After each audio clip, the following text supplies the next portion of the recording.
Hey everybody, Shoebox Legends here. Thanks for joining me today for a special buyback themed episode. So we're going to look at a handful of Topps buybacks here that I've acquired. I'm going to pull them at random out of this box and we're just going to look through some of them. So I've been a big buyback fan in all its different iterations over the years. We'll get into some of the different types of buybacks, I'm sure, as we start pulling some from this box. But in general, Topps has kind of done this promotion for going back almost 15 years now in Heritage and other sets where you basically get an original Topps card that they bought back, which is where the term came from, and then stamped with some kind of a foil stamp to indicate that it's a buyback, and then reissued as an insert in a modern Topps product. So I've been flocking to these for a long time, really since I first learned about them. It's kind of a quirky niche corner of the hobby, but I know a few other folks that are into them as well. I just like the scarcity of them, and I would rather pull one of these out of a pack than one of the many countless uninspired insert designs that I've seen from Topps over the years. So I get these from a variety of sources, but a big source for me over the years, the well's drying up a little bit, but at least over the past decade or so, has been ComC. Have really scooped up tons of these, and I think this whole box here consists of some sleeved buybacks that I hand selected on ComC. So figured I would just, queue the box up here and maybe pull somewhere between a dozen and 15 of these out of the box, and we'll just kind of see what comes out and talk quickly about each, and might make for a fun video. I've got so many buybacks that it's kind of a struggle to determine how to display them all. So I figured let's just start small, grab this little box and see what we have in here. And then at the end of this video, off video, I'll probably be looking to see if these fit into my buyback Frankenset project. And what that is a binder of cards number 1 through 792 that are all various Topps buybacks.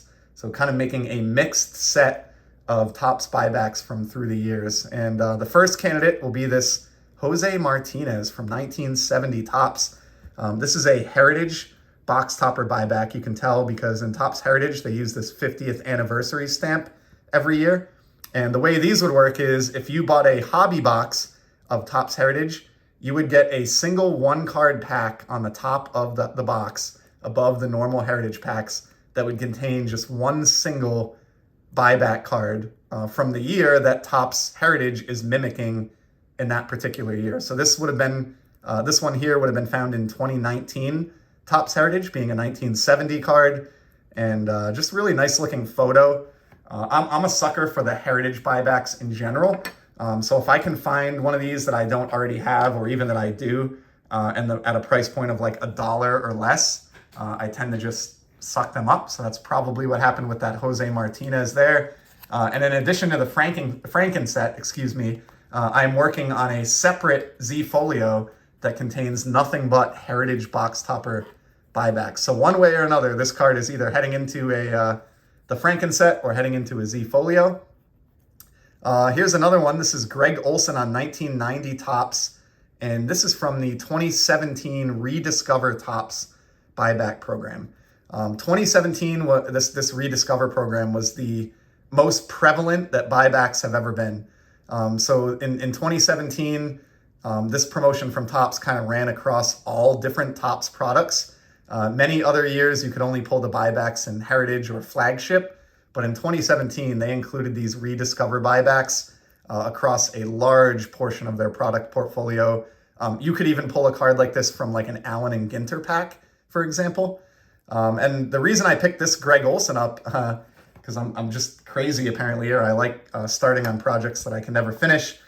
In addition to the Frankenset and the Z Folio of Heritage box topper buybacks, I am foolishly trying to complete an entire 1990 Topps set all in buyback format in a binder. I don't even think it's a possible quest to complete right now. They don't release print run numbers for these, so and a lot of the stars I've never even seen surface, but nonetheless, I am actively working at it, and I did need that Greg Olson there for that set pursuit. And from one Oriole to the next, here's another of the Heritage box toppers. This is George Brunette from the 64 release. Don't really love the aesthetics of this one. Capless players from the 60s really kind of annoy me. I understand why they did it. in the era, before photoshopping and photo modification, but this is just not an attractive looking card. However, as I said, I'll pick up any Heritage Buyback that I don't already have for $1 or less, so that's probably why I grabbed that one. Definitely a theme of Heritage Buybacks here, continuing on. Here's a 1969 Grant Jackson. I love the stoic pose there and the sort of solemn look on Grant's face. Nice Phillies buyback there. You can find these of star players or Hall of Famers. I've even shown a couple on the channel before, but those are really tough. Again, Topps doesn't release print runs for buybacks in terms of how many of each card they buy back. It's very much an unknown, but I can tell you anecdotally, having collected them for many years, finding a star player or a Hall of Famer is a pretty tall order. And of course, when you do, you're competing with the player collectors for that particular player. And given how scarce these are, the competition really gets driven up on these in some cases. Here's another 90 for the same reason that I picked up the Greg Olson. Also landed this Craig Lefferts. So one card closer out of 792 there in that insane pursuit of a 90 Topps buyback set. Let's see what we can pull out here. Another 90. So obviously there's plenty of these in the box. I'm regularly searching these out. Trying to make as much progress as I can on these.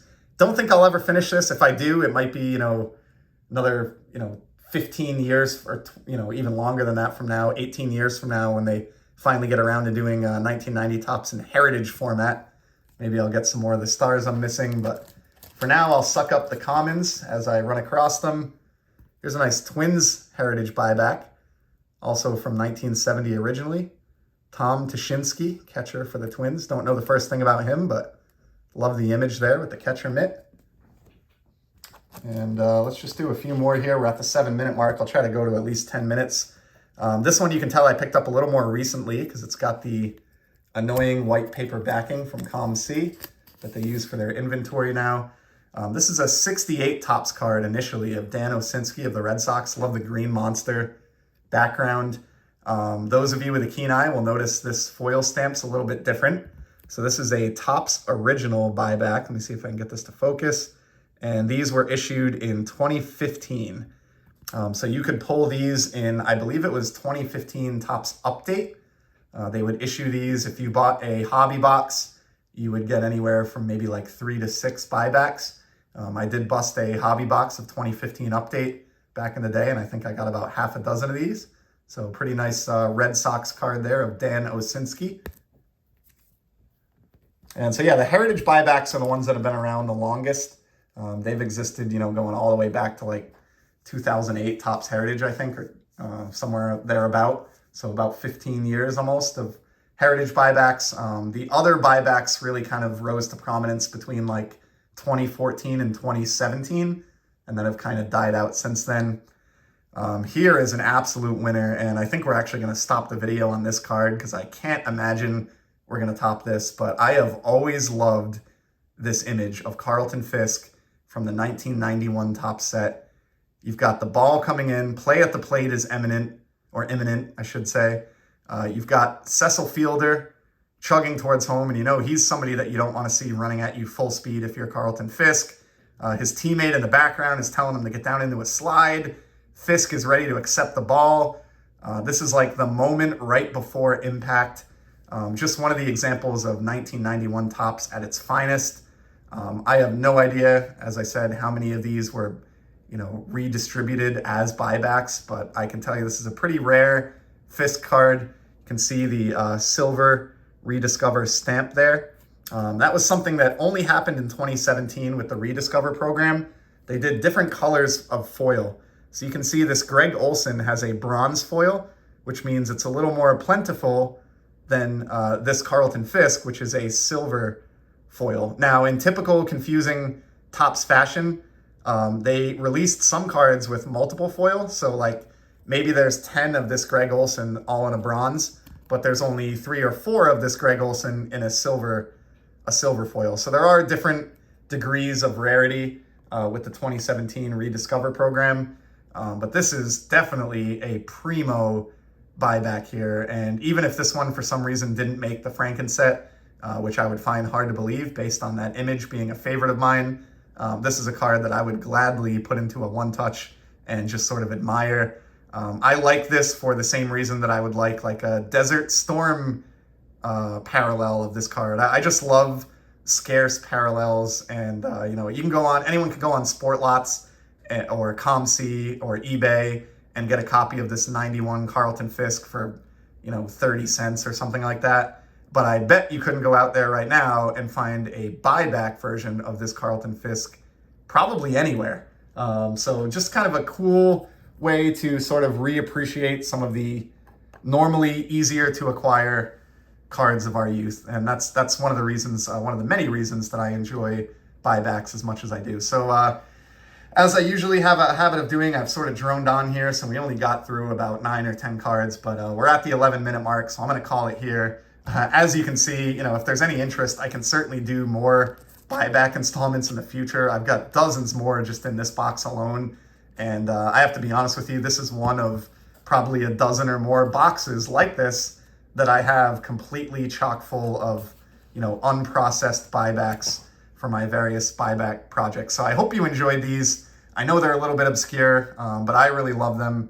And again, if it is something that there's any interest in, would be happy to show some more of these on the channel in the future. But that's a wrap for today. So thank you for stopping by and checking these out. And we'll certainly be back in the very near future with some more content here on the channel. And in the meantime, I hope everybody's enjoying the hobby. Take care.